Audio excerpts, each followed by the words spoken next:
Well, good evening, everyone, or good afternoon, depending where you are around the country.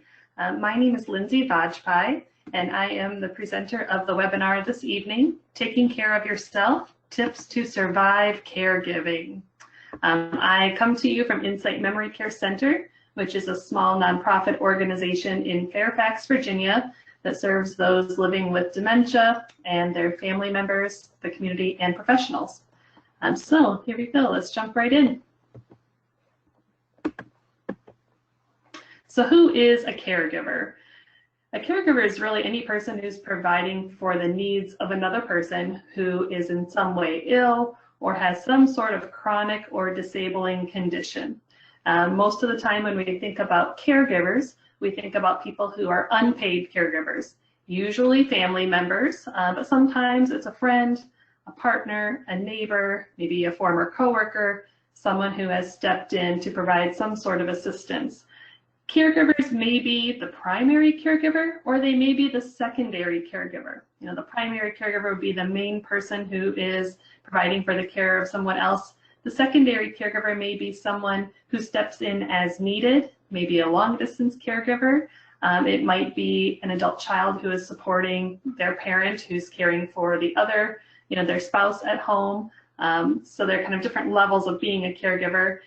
And the caregiver may or may not live with the care recipient. This is the Wellspouse Association, so many of you probably do live with your partner, but that doesn't have to be the case in order to be a caregiver. Many people are surprised to be labeled a caregiver when they're new to this role, when their loved one is, you know, newly needing some sort of assistance. Many people think, well, I'm not a caregiver, I'm just his wife. You know, I'm just, you know, her husband. That's my parent. Of course, I would provide care for them. But caregiver is sort of the standard term that we use for anyone who's providing for the needs of another person. And over 34 million Americans provide unpaid care to an older adult, and 16 million of those care for someone who's living with dementia. When we think about caregiving, we tend to think about women. Women are more likely to be caregivers than men. About 75% of all caregivers are women. Often this would be the wife, it might be the daughter-in-law, or other women that are involved in that person's life. When they average out caregiving, not dementia specific, but all caregiving of older adults, that's about 24.5 hours per week of providing care.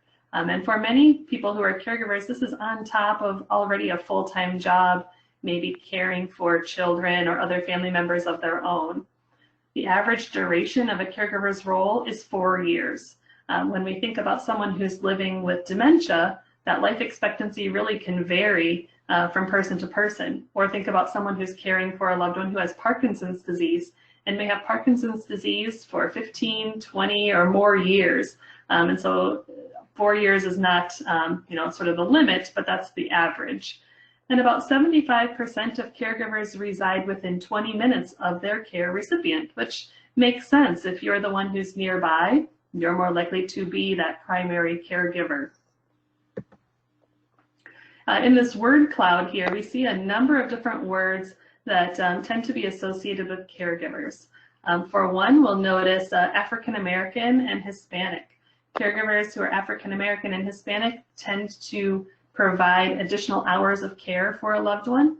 Those who are African American are more likely to live with the person that they're caring for and also be part of that sandwich generation, be caring for an older adult, but also someone who's under the age of 18.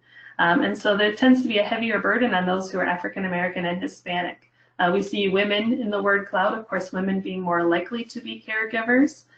We also see mortality. Caregivers are at an increased level of mortality. They're often putting their own needs on the back burner, their own health, to care for someone else, and then are more likely to actually pass away sooner than they otherwise would have.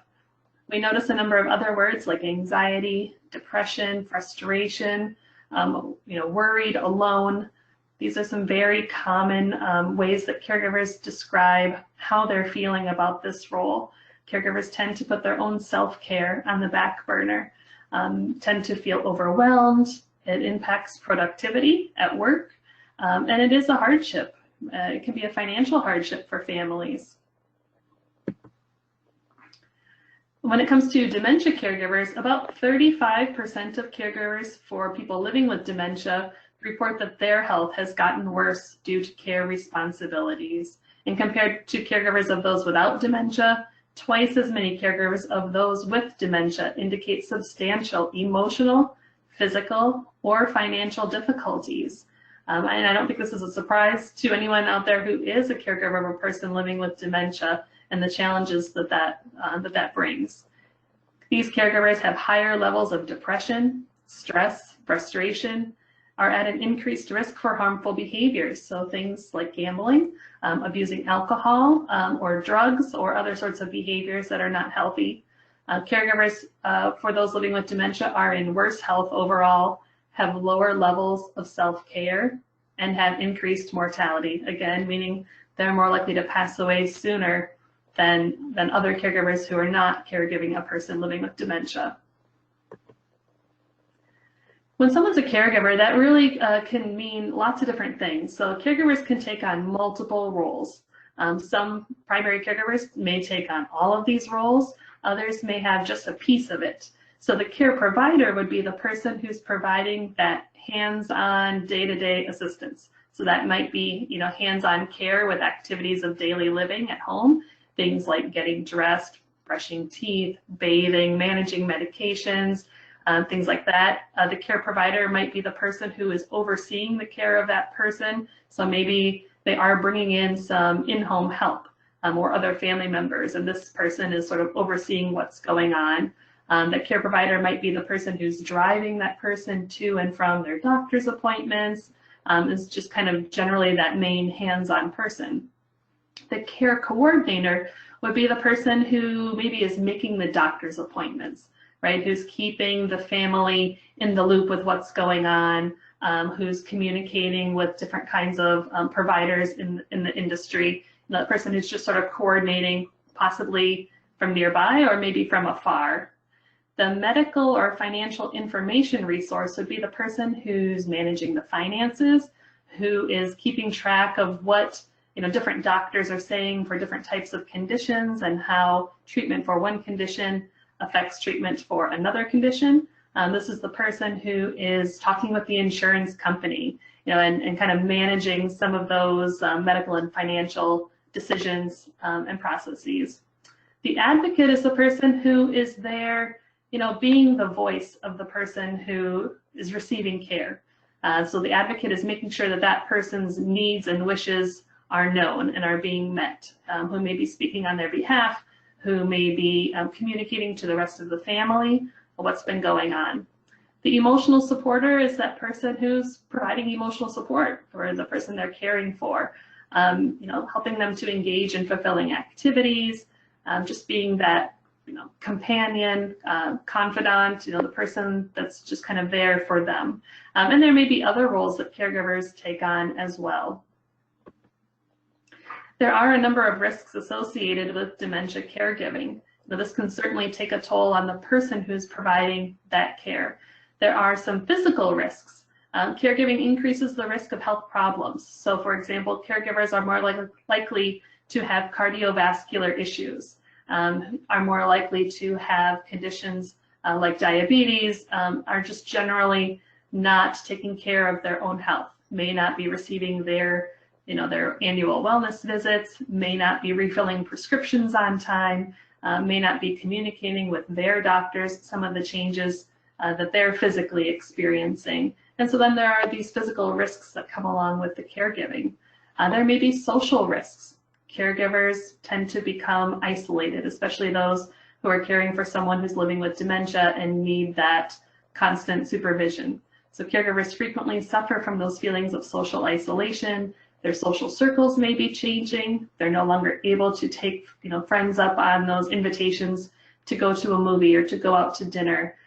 Or maybe they're just too tired. They're not feeling capable of going out and being social with others when they're so exhausted from the caregiving at home. There could be psychological risks. Caregivers are at an increased risk of depression, even caregivers who are not caring for a person living with dementia, but particularly for those who are. These psychological risks are very pervasive. This is something that comes up quite frequently in the support groups that I facilitate. And then there are financial risks. There are definitely financial burdens that are put on caregivers who may be losing some of their wages, having to reduce their hours at work, having to accept positions that allow them the flexibility that they need, but aren't allowing them to advance in their careers in a way that they would have preferred. People do tend to cut back their hours and maybe remove themselves from the workplace to provide the care that's needed for a loved one. And of course, there is a high cost of care for someone living with dementia. If you're bringing in additional help at home, like in-home home care agencies, that's going to cost more. Participating in day programs, moving into a memory care community, and lots of other kind of costs that just crop up here and there that do put a burden on those caregivers. Caregivers, certainly do face many of the signs and symptoms of stress. So some of the things to watch for, those feelings of just being totally overwhelmed, just exhausted all of the time, or just feeling really alone, that there's no one there to talk to, no one who understands what you're going through, and just feeling kind of at your wit's end. Another sign and symptom of stress would be anger. This is part of the grief process actually as well. Feeling angry at the situation, maybe angry at the person that you're caring for, angry at healthcare providers, angry at family members or friends. The caregiver might be feeling some anxiety or even loss of concentration. It's really hard to stay on task with one thing that needs to be done because that person's brain is not able to really concentrate. That stress is just making the brain just not function as well as it normally would.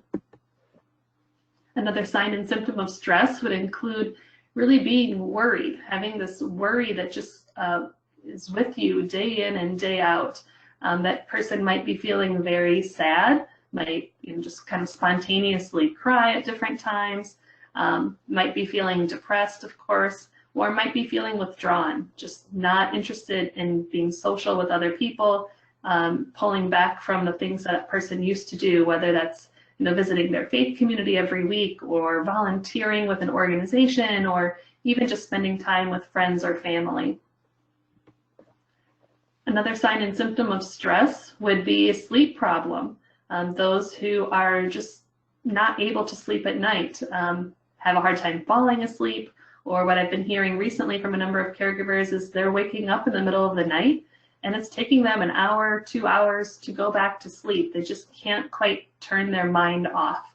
And for other people, maybe it's sleeping too much as an escape mechanism, just sleeping when other things maybe need to be done instead. But just having these changes in sleep can be a sign of stress. Weight changes may be a sign, and that could be gaining weight, maybe stress eating, or losing weight, just not having any appetite, not taking the time to eat. There are also other physical signs like body aches, headaches, just the body actually feeling different because of the stress. And there may be other health problems that arise too as a result of stress. Again, that person might resort to drinking, smoking, or other forms of harmful behaviors because of the stress that they're experiencing. Now, the demands on a caregiver's body and mind and emotions can really easily seem overwhelming, and that might lead to fatigue and hopelessness and ultimately burnout. So there are some other factors that can lead to caregiver burnout, and that might include role confusion. So for those of you who are spouses, it can be very difficult to separate those roles of spouse, lover, friend, and now caregiver. What am I right now? What am I supposed to be? Maybe having unrealistic expectations of the things that you're supposed to do, the things that you can do. Part of this might be not fully understanding the disease process or some of the grief that comes along with it and not reaching that level of acceptance with the disease process. Maybe having unrealistic expectations of what you will do as a caregiver, wanting to keep up a certain standard of maybe how your house looks or how your loved one looks, or just kind of expecting that things are always going to go well, and we know that this is really more like a roller coaster. The lack of control another factor that leads to caregiver burnout. And that might be something like other family members having involvement, and so you're not able to just make a decision on your own. You're having to coordinate and agree with other people. It might be lack of control over financial resources. There may be care that you'd like to provide to this person or other support you'd like to bring in, but you don't have the financial resources to do so.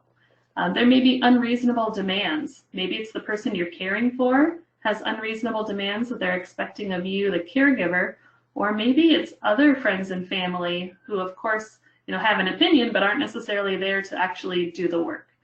So these other family members might think that you should be doing this or should be doing that, and really not understanding how things are going, day in and day out. And there might be other factors that lead to caregiver burnout as well. Some of the symptoms of caregiver burnout are really similar to the symptoms of stress and depression. So the symptoms of caregiver burnout include withdrawal from friends, family, and other loved ones, loss of interest in activities that the person previously did enjoy, those feelings of just being blue or being really easily irritated, feeling hopeless, feeling helpless, changes in appetite, weight, or both, changes in sleep patterns, getting sick more often, barely recovering from one illness before it's something else, just getting recurrent colds, or just issues that keep cropping up. Feelings of wanting to hurt yourself or the person for whom you are caring is definitely a sign of caregiver burnout. Emotional and physical exhaustion and irritability. And as caregivers, we tend to focus on the loved one we're caring for at the expense of our own well-being. But it really is so important to take care of ourselves and commit to having a life outside of our caregiving role. That can't become our sole identity, our only focus in life. We really need to have a life outside of being a caregiver as well. Self-care is not selfish. You can't serve from an empty vessel, right? You have to have something in that cup before you can pour to another person. If that cup is empty, there's nothing to give to someone else. So in order to provide the best care for your loved one, you really also have to take care of yourself first. So the most important rule of caregiving is self-care. When you leave this webinar today, I hope that this is something that you carry with you, is the just utmost importance of self-care. A healthy caregiver provides better care for the person that they're serving. Caregiving takes stamina and strategy and help. It is not easy, and it is not typically short-term. When we're talking about caregiving, we tend to be talking about caring for someone who has a chronic or a long-term illness of some kind. And so it does take some strategy. What are we going to do and how are we going to do it? And am I going to do this alone? Really, that's not going to be the most healthy and reasonable option, to take care of someone entirely on your own. You're going to need some support from other people. And there may be some personal barriers that start to prevent better care from taking place. So what are your personal barriers? Do you have unrealistic expectations of what you will do? Well, this is my spouse, and I said in my wedding vows, for better, for worse, in sickness and in health, and I promised this person that I will never put them in a nursing home. I promised them that I will be the only person to take care of them. And that may not be realistic. Those may be unrealistic expectations that you're putting on yourself, or that maybe someone else has put on you. There might be new problems that arise. Maybe you are having some of these physical or mental or emotional kind of symptoms that are getting in the way of you being able to actually take care of yourself. Maybe you have old problems that are getting worse. So maybe there are those family dynamics. They've been there for years. They tend to crop up whenever there's a stressful situation. Or maybe you have an old health problem that has suddenly flared up, that's gone out of control, and you're having to really change your focus. Maybe you don't want to bother other people. And I hear this a lot from spouses, that they don't want to burden their adult children. This is my spouse. I promise to take care of them. My kids have lives of their own. I don't want them to have to bother, with taking care of us. But that might be a barrier when maybe those adult children do have something that they could offer. Maybe they want to be of assistance, That's one way that people show their love and affection, is by helping someone else. And maybe that's one of the barriers that you haven't quite worked through. Or maybe it's financial strain, just not able to do the things that you need to do because you're really tied to that caregiving. You don't have the resources available to have someone else step in so that you can get a break. When we're addressing personal stress, we want to identify those sources of stress early. What is it that really is causing you stress? Is it the behavior of the person you're caring for? Is it the unsolicited advice of your adult children? Is it the expectation and pressure that you're putting on yourself, for perfection? What is that source of stress? And really, what about that can we change, and what can't be changed? Change what you can, but we have to accept those things that you can't change. One thing that you might be familiar with is the serenity prayer. Ways to deal with stress also include having fun, finding things that you as the caregiver really enjoy and making time for that. Also eating well, eating a healthy diet, lots of fresh fruits and vegetables, lean proteins, whole grains, things that just help you physically feel better as well. Getting enough sleep is a good way to deal with stress. When you don't have enough sleep, that's just something that fuels the stress. It just makes it that much worse. Not to mention that it's hard to think clearly, to regulate your emotions when you're not getting enough sleep. So making sure that you are getting enough sleep at night or getting some rest periods during the day, and that you have some support there to make sure that you can get that sleep. Maybe you have a spiritual outlet. You have a faith that really helps you when you're in these stressful situations. And maybe that means going to that house of worship, each week, or, calling another person to pray together or to talk together. Or maybe that means going outside for a walk in nature and really having the sun shine down on you. What is that spiritual outlet for you that helps you feel that sense of peace and connectedness to something, bigger than yourself? And another way to deal with stress that I often suggest to family caregivers is to get counseling. It doesn't mean that you need a counselor or therapist long term, but there are stressful times when things are just particularly difficult. And there are things that may be cropping up from the past, other things that have happened in your marriage, other family dynamics from years ago, that it really helps to have someone kind of not, unbiased, someone not attached to the situation, who can help you work through some of those situations and come up with some useful strategies to deal with some of the emotional stressors that you're feeling. Counseling is never a bad idea. When it comes to maintaining your health, you really have to find a doctor who will listen to you, really take you seriously, and be able to talk with your doctor about your own health problems and about your stress. And it really helps if you can share with your doctor that you are a caregiver and let them know, what does that mean? Do you live with the person that you're caring for? Are you sleeping well at night? Are you stressed? What's going on? And making sure that your doctor is responding to that. And if you have a doctor who really isn't picking up on that, isn't taking your concerns seriously, you might consider finding someone else who will take you seriously and will be more helpful. You do want to commit to maintaining a healthy lifestyle, so that includes things like getting enough sleep and eating well, but also getting some physical activity, getting some exercise, trying to steer clear of any of those harmful habits like smoking or excessive drinking. Really trying to commit to making sure you take care of yourself. Recognize and treat depression, anger, frustration, and anxiety. And again, it's important to talk to your doctor about this. Maybe to go see a counselor or a therapist, maybe to try talk therapy or to try medications, even if for a short period of time, just to work through some of the challenging situations that you might be facing. And accept that grief is not unusual at all. We tend to think about the word grief as being something that we experience after a person passes away, but there's something called anticipatory grief. So maybe there is some sort of a chronic or terminal diagnosis and grieving some of the losses that you're expecting in the future.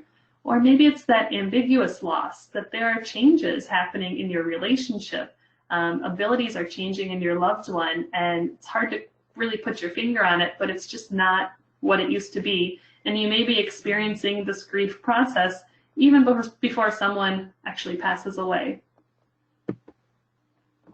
Now, there really is no such thing as a perfect caregiver at all. Even if you've been a caregiver before, even if you love that person with your whole heart, even if you are a professional caregiver or a nurse or something else, there is no such thing as the perfect caregiver. So why are we trying to be perfect caregivers? That may not be a realistic expectation. You can't do it all. You can't do it on your own. We have to let go of some of those pressures and expectations that we put on ourselves or that other people are putting on us. We have to admit that we need help and then accept it. That's maybe one of the biggest hurdles here, is maybe you kind of know that you need some help, or you think, well, things aren't quite bad enough to ask for help yet, but they probably are. Start accepting help long before you actually really need it, before you're in a crisis situation. When you have those friends or family members who say, just give me a call, let me know what I can do, let me know how I can help you, I want to help. Have some ideas in mind, write them down, maybe in your purse or in your wallet. You have a list of 5 or 10 things that someone could help you with. If you could send your husband over to mow our lawn each week in the summer, that would help us so much. Or if you could bring us a meal every Saturday, that would really be wonderful. Or if you could come and stay with my loved one for a couple of hours so I can go out to my own doctor's appointment or go out and see a movie that I love. Just have those things ready. So when someone is offering you help, you can instantly take them up on it. And that's a lot easier than it seems when you can pair up something that you need with a skill or a passion that that person has. If there's someone who loves to cook, they're probably more than happy to be able to cook something and offer it to you. Or someone who loves being outside, maybe they have no problem coming over and shoveling in the winter. So just really knowing, what do I need help with, and accepting any offer of help. Taking time off to provide rest and improve coping skills. You need a break. You need some time away from caregiving where you're not focusing on any caregiving related task. If you have someone come over to sit with your loved one for a couple of hours so you can go out and run errands, that's great. It maybe got you out of the house. It got you out of that direct caregiving role for a little while. But if you're out running errands or making phone calls on behalf of your loved one, you really haven't gotten away from the caregiving. So really trying to really get some rest when you have time off. And when you come back, you can feel a little bit more refreshed, ready to face the challenges at home, ready to, have that patience and that empathy that you want to have. Just taking a little bit of time away can improve some of those coping skills when you come back. And respite care is one way that you get a break. Respite care means temporary care, and that can come in lots of different forms, which we'll talk about in a minute. But when you are organizing respite care, make sure that when you're getting this break, you're doing something for yourself, something that you find enjoyable, relaxing, and something that is not related to caregiving.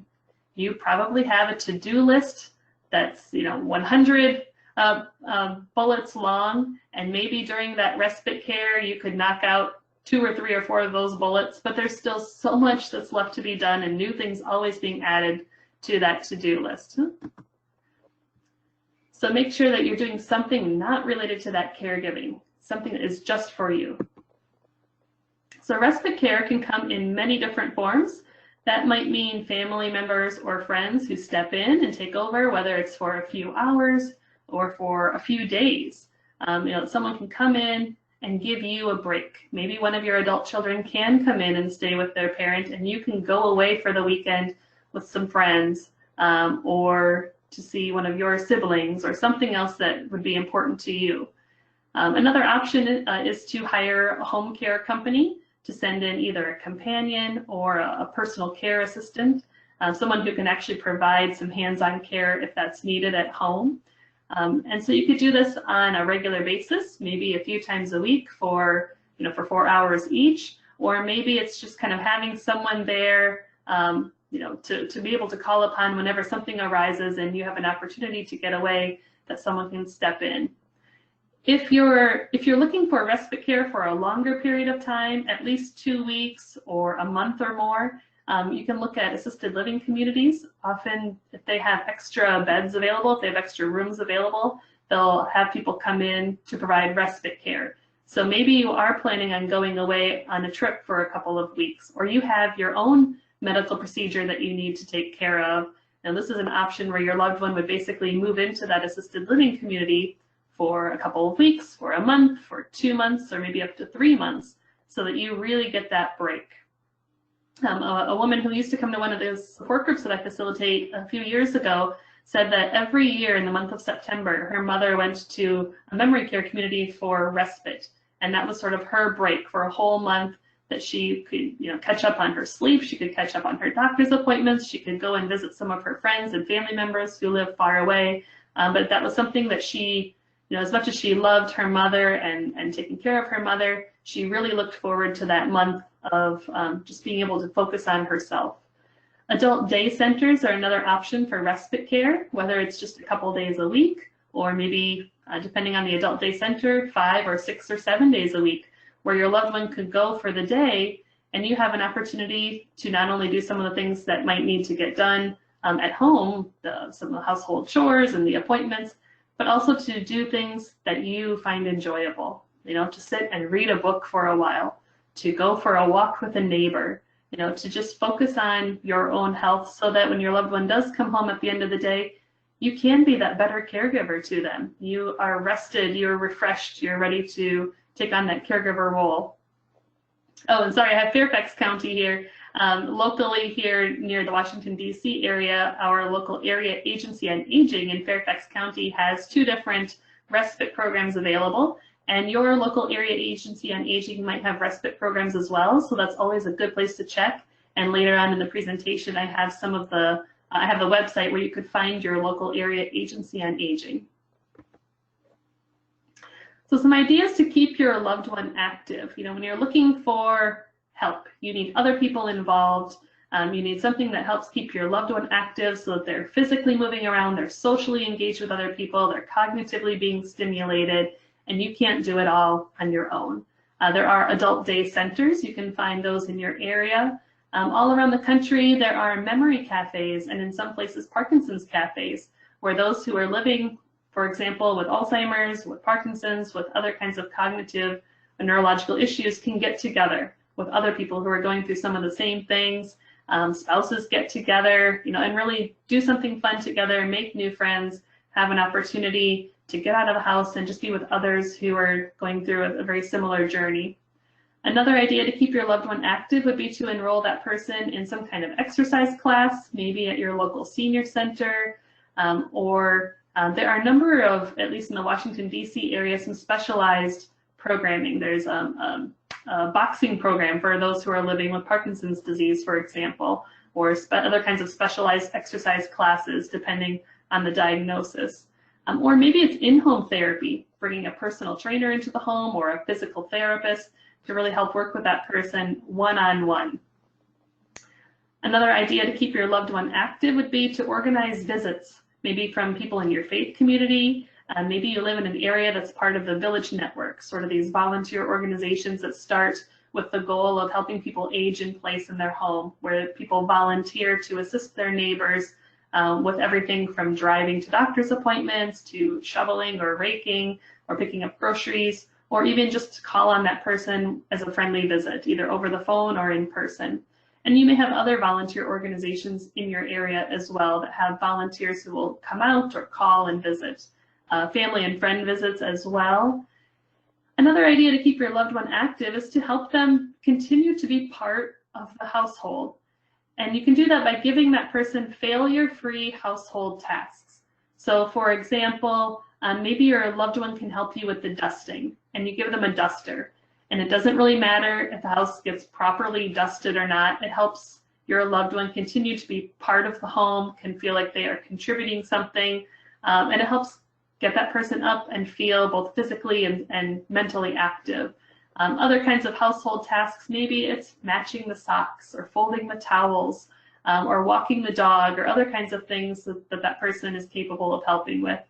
And you can participate in engaging activities together.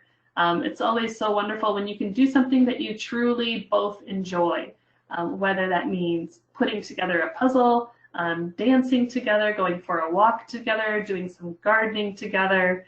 What is it that you really both enjoy doing? There are a number of different supports available out there to help you keep your loved one at home if that is your goal. Through your local area agency on aging, you can learn about meal delivery options in your area, like Meals on Wheels or congregate meal programs that might meet at your local senior centers or faith communities. There may be companion shopping volunteers available through your local village network or other volunteer organizations, or there maybe is shopping delivery. So if you live somewhere where you have access to different kinds of grocery store or other kinds of delivery options, you might be able to do that. There may be medical transportation or volunteer transportation available to you. Again, you can learn a lot of this through your local area agency on aging. There may be home repair help. In the Northern Virginia area, we have something called Rebuilding Together, where people will go out to your home and help you with those repairs that are needed and help make the home, provide some support so that the person can stay in their home for longer. Maybe it's engaging someone who's an aging in place remodeling specialist to help you make decisions on adaptations to the home so that your loved one can continue to live there longer. Maybe that means making sure there's a bedroom on the ground floor and a bathroom, widening the doors, adding ramps, different kinds of things that make it safer, more reasonable to stay at home. Maybe you hire in-home care. So if you are the primary caregiver, you do need a break. And if you don't have family members nearby or friends that can come in and give you that break, maybe it does mean hiring someone to come in and do that. And again, maybe you have a village network near you, especially if you live in a more urban or suburban area. Some tips for relieving stress and taking care of yourself. Again, ask for and accept help. Don't be shy about asking for it. The worst someone can say is no. So do, try to overcome this fear of asking for help and just start to become comfortable with this new way of life. And even just starting in small ways, even before you really need that help. Be socially and physically active. Continue to go out and see friends, or to be with your grandchildren, to go for a walk with neighbors. And being physically active, going to that exercise class or riding your bike or whatever that is that makes you feel good is so important for relieving stress and also just taking care of yourself generally. Adopt that healthy lifestyle, exercise, healthy diet, plenty of sleep, stress management techniques. Tell your healthcare provider that you are a caregiver. They may not think to ask that. So let them know. Find little ways to refill your tank. What are those just kind of little things that make you feel good? Maybe it's finding a little bit of humor in your day, being able to laugh. Maybe it's, including some of your favorites throughout the day, like driving through your local coffee shop and picking up one of your favorite coffees, or listening to your favorite music on the radio. Or maybe it's having a video chat with one of your grandchildren. What are those little things that you can do throughout the day that help you take care of yourself? Help you, feel connected to other people, help you just kind of love yourself. There are lots of places to look for classes for caregivers. One option is through nonprofit organizations like Wellspouse Association, things like the National Alzheimer's Association, here in the Washington, D.C. area, Insight Memory Care Center, among many others. You might look at your local community centers or senior centers, maybe senior living communities. I know out here in Virginia, there's so many new senior living, assisted living communities popping up. They're frequently offering classes to entice people to come and see their building. But it's a really great way to get access to lots of great information.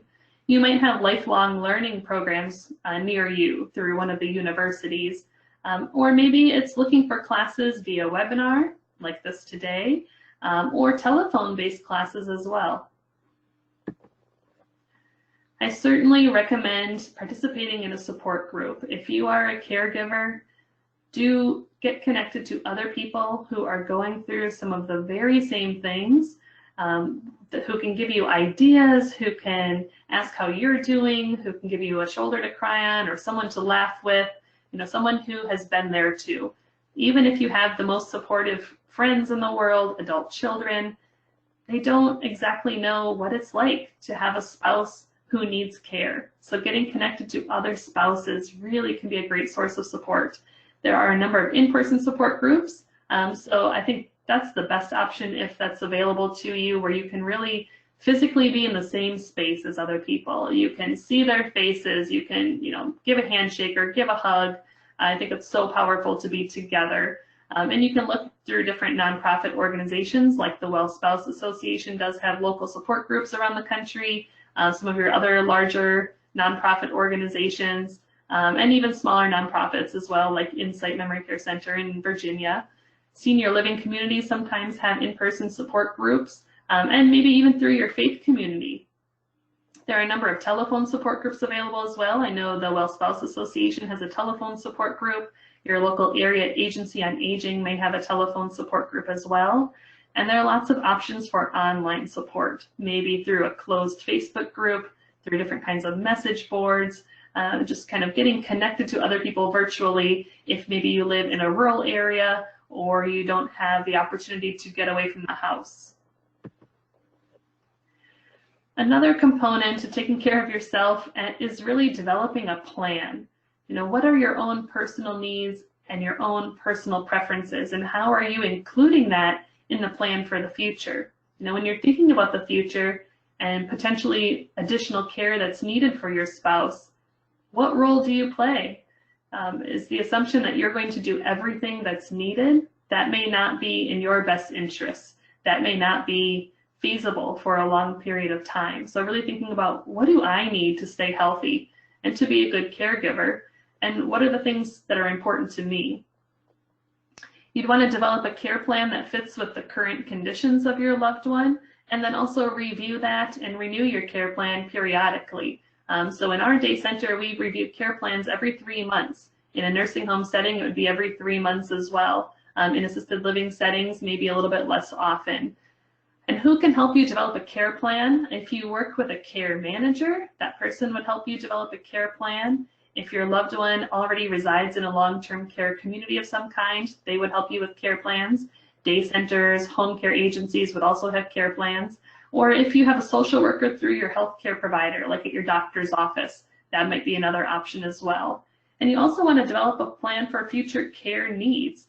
So for those families who are living with early stage dementia, there's something called a SHARE program that we do at Insight, and other organizations around the country do this as well. It's through the Benjamin Rose Institute on Aging. So if you're interested in seeing if there's a SHARE program near you, that's something you could look on their website and request more information, and they can let you know if there's anyone who is a certified SHARE program counselor in your area. But this helps people really have some delicate discussions about the person living with dementia's values, their preferences. We talk about communication.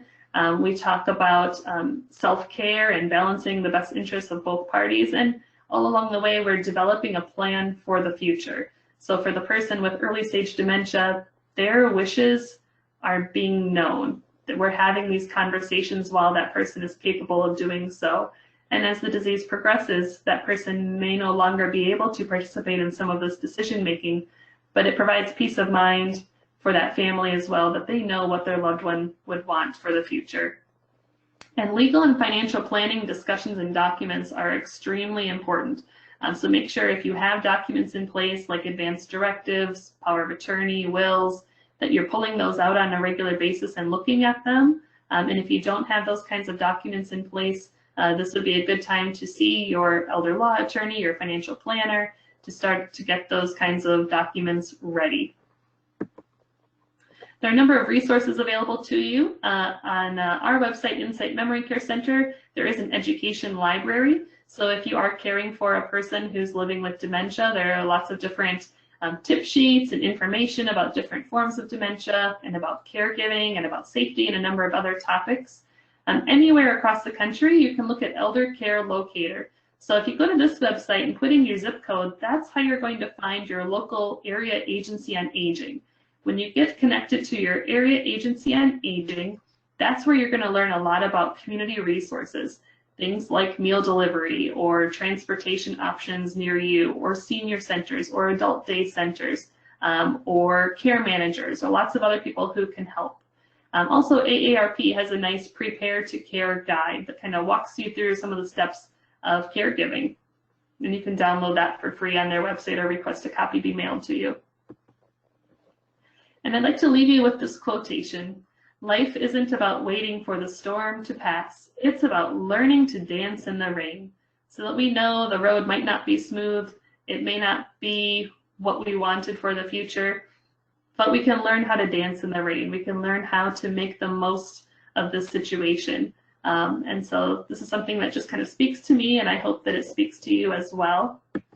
I mentioned Insight Memory Care Center. We're a small nonprofit organization in Northern Virginia who offer care, education, and support. And so if you are near us, feel free to look us up to get more information about how we can support you.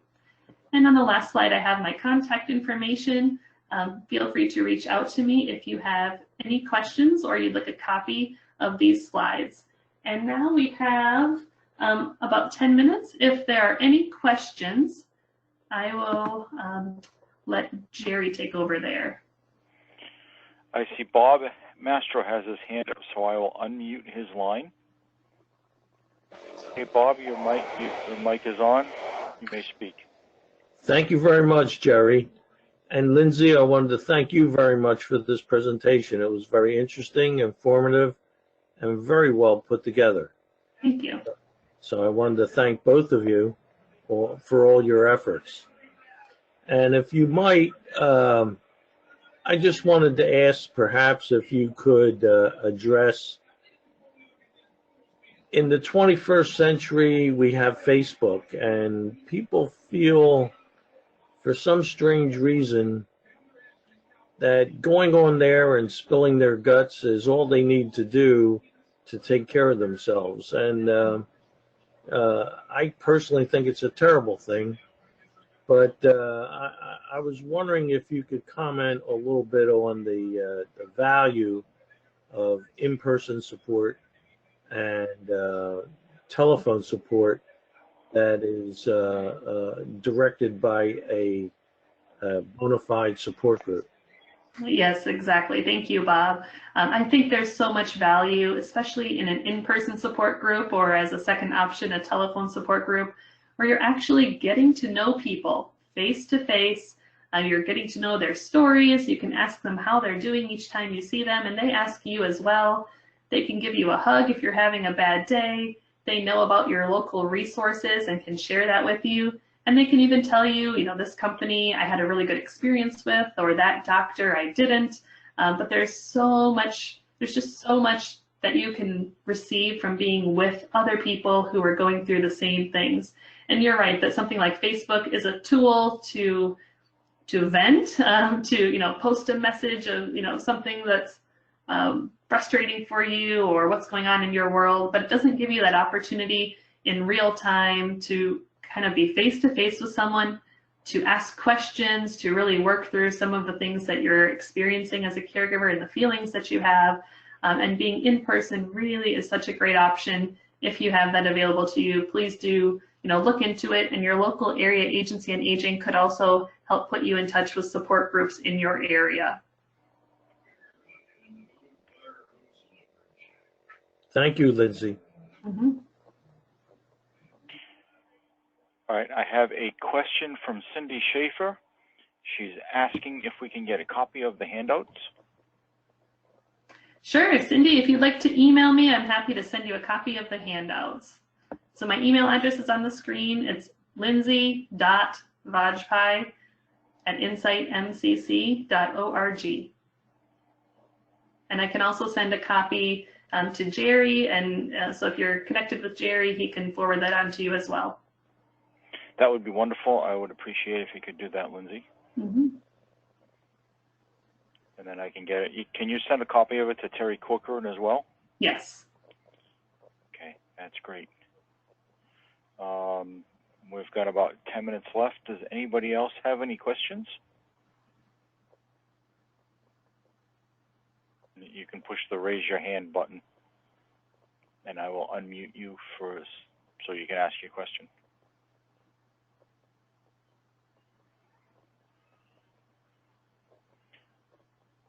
Bob, do you have another question? Your mic is unmuted again. Jerry, I just wanted to ask, will you have this archived for Wellspouse Association to be able to put on their website? Yes, I have. The entire thing has been recorded. When I get finished with it, I will get together with our website coordinator and we can post it. Thank you very much. You're welcome.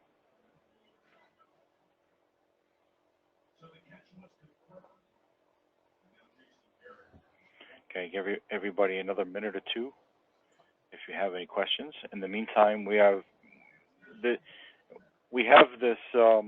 software, GoToMeeting and GoToWebEx. We plan on doing some more of these webinars and series.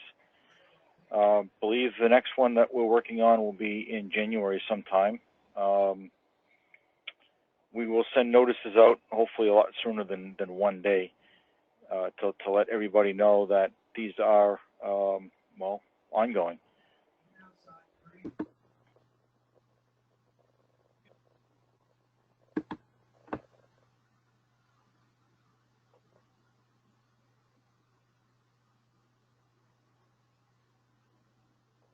And again, if anyone has questions, please feel free to email me or call me, and I'm happy to talk with you. Excellent.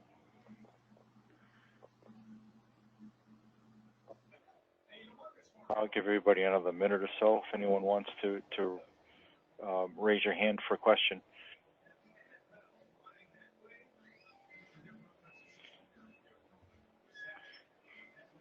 So you've offered some good insight, Lindsey. Definitely saw a couple of things that in me that would indicate that I have some experience with caregiver burnout. Mm-hmm. We had a respite weekend a couple weeks ago. It was actually our national conference, and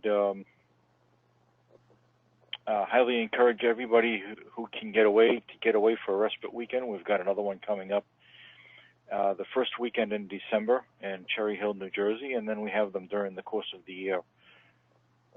Like I said, I highly encourage you to get away to one of these respite weekends if you can. We've had people that slept the entire weekend. We've had other people that had just a giant 2-day-long support group because there wasn't a support group. We've had other respites where it was just nonstop laughter. I left that one with my side so sore that it took me 5 days to recover from it. But it was a good 5 days. Yeah, what a wonderful opportunity to participate in the respite weekends. I really encourage people to look into that and take advantage of it if you can. Also, I'll mention from Insight, we do a caregiver cruise every year. So if you are caring for a loved one who has dementia, we do a cruise out of Baltimore, and we plan everything for you. We have dinner together, we plan excursions together, and we also offer respite for the days at sea so that caregivers can go off and do the things that they want to do, whether that's take a nap or go to the spa or go read by the pool. And we engage those who are living with early stage dementia during that time. So we're just finalizing our plans for the summer of 2019's cruise, which will be to Bermuda. So more information will be to come on our website within the next couple of weeks. I will definitely look into that. Mm-hmm.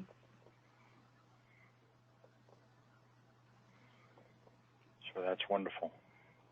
All right, we have no more hands. So with that, we can conclude the webinar. Oh, wait a minute. Russell or Webb raised his hand. Let me unmute him. Okay, Russell, you're all set. Or Webb. Or... Sorry. Can you hear me now? Yes. Yes. Hello? Hello, can you hear me? Yes. Yes. Okay, We great. can hear you. Right. The question I had was for the cruise that you were just talking about, is it just for patients with Alzheimer's or with dementia, or is it available for caregivers and their spouses for other problems? Like my wife has MS, there are physical issues besides the mental issues. Mhm. Yeah, I would say certainly contact us. We designed it for those who are living with dementia and for their caregivers, but that doesn't mean that you couldn't come along. So it'd be something that if you want to get in touch with me, we could talk further about. And this is Lindsey? Yes, this is Lindsey. Great, I'll send you an email. Lindsay's email is up on the screen. Yeah, I have it here. It's Lindsey Vajpeyi at insightmcc.org. Yes, that's it. Say thank you to Lindsay and conclude. Thank you, everyone. Have a good evening. Thanks. You too, Lindsay.